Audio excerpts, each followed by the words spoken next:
कभी महसूस किया है कि आपकी सारी मेहनत पानी में मिल गई?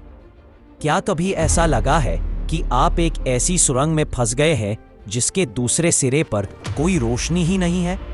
अगर हाँ, तो ये कहानी आपके लिए है। ये कहानी है आरव की, एक नौजवान लड़का जो राजस्थान के एक छोटे से गांव मनपुर में रहता था। आरव के सपने उसके गांव की रेत से भी ऊंचे थे। वो एक फनकार बनना चाहता था, एक ऐसा फनकार जो अपने रंगों से दुनिया को एक नई नजर से देखने पर मजबूर कर दे। उसके कैनवस पर सिर्फ तस्वीरें नहीं, बल्कि एहसास और कहानियां भी उभरती थी। गांव में फन आर्ट को सिर्फ एक शाख समझा जाता था, ना कि एक मुस्तकबिल। आरव के पिताजी, जो एक किसान थे, हमेशा कहते, बेटा, ये रंग और ब्रश तुम्हारा पेट नहीं भरेंगे। जिंदगी की असलियत खेती बाड़ी में है। आरव अपने पिताजी की इज्जत करता था, लेकिन अपने सपनों को दफा करना उसके लिए मौत से कम नहीं था। उसने चुपके चुपके अपनी पढ़ाई के साथ साथ पेंटिंग जारी रखी। वो पुराने अखबारों, टूटे हुए लकड़ी के टुकड़ों और हर उस चीज पर पेंटिंग करता जो उसे मिलती।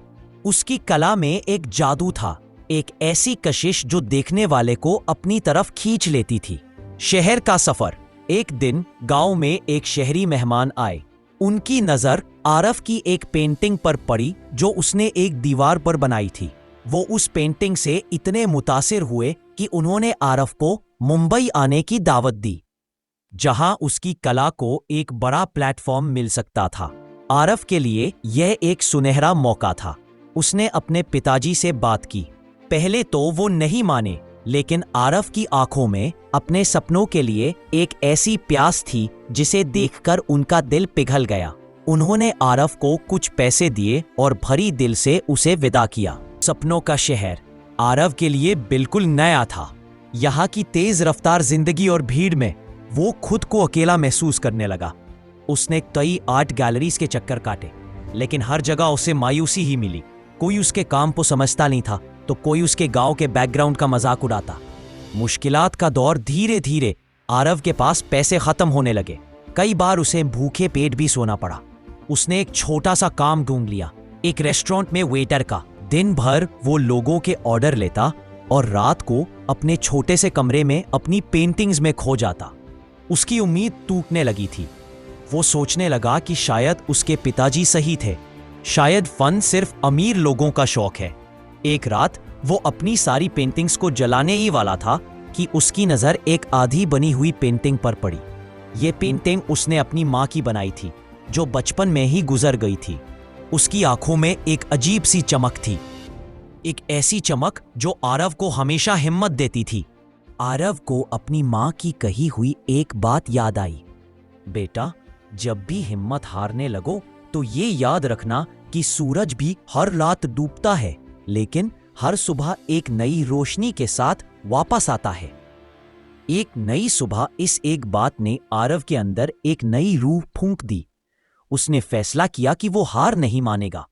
उसने अपनी सारी बचतों से एक छोटा सा स्टॉल लगाने का सोचा। वो अपनी पेंटिंग्स को सड़क पर बेचने लगा। शुरू में कोई उसके काम पर ध्यान नहीं देता था। लोग आते, देखते और चले जाते, लेकिन आरव ने हिम्मत नहीं हारी।